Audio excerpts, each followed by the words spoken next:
So, amidst all the news that was rattling around about war and peace all over the world, a major announcement came out from a company called Orchid that didn't get much attention, but I think is one of the most important developments in how we have children, is going to prove to be hugely ethically controversial and something we need to start thinking about, talking about, pondering both for ourselves as we have children and in talking to patients and families.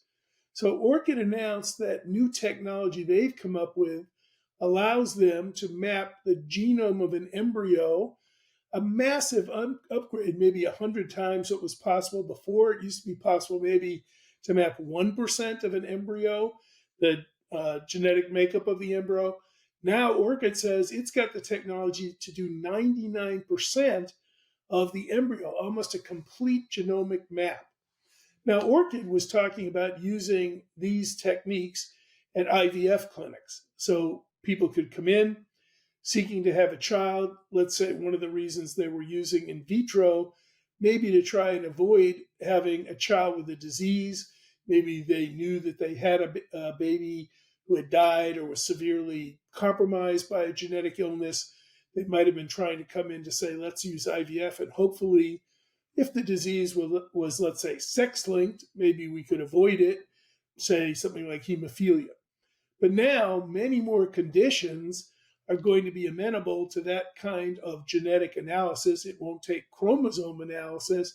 We're going right down to gene by gene, looking for mutations that might be responsible for diseases like cystic fibrosis. So Orchid is very excited. They view it as a real advance to health. But there's certainly going to be some controversy about how bad a condition has to be in order for an IVF clinic to test for it. Parents may come in and say, I don't want a child who can't hear, but certainly among the deaf community, there are many who would say, not hearing, not a problem. Sign language is great. College for the deaf, great.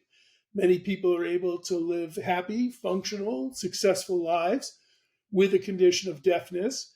It doesn't rise to the level of something that has to be screened for as some kind of fatal, horrid disease.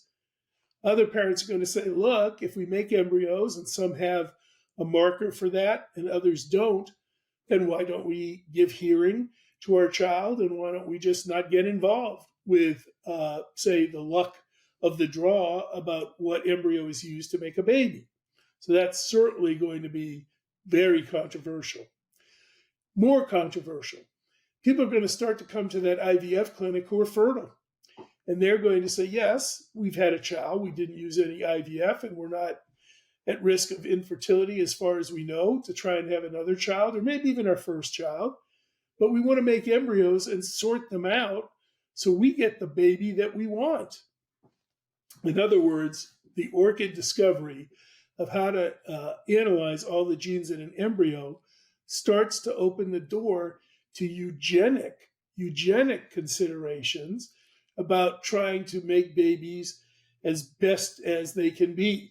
Meaning, not only would we start to say, oh, well, we see a marker here, maybe that's short stature.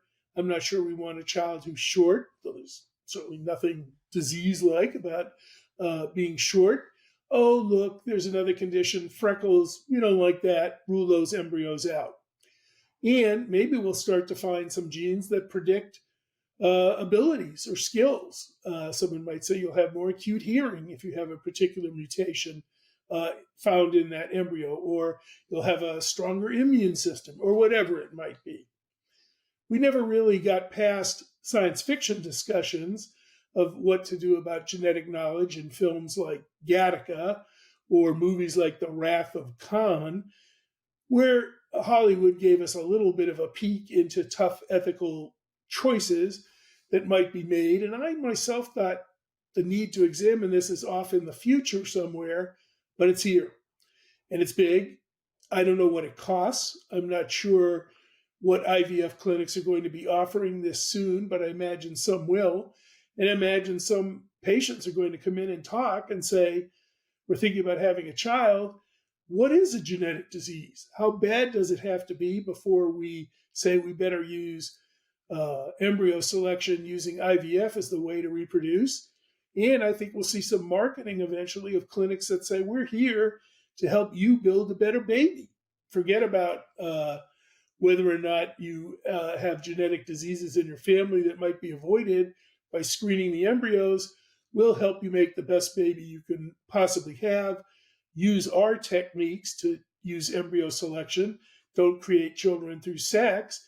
Create them down at the clinic.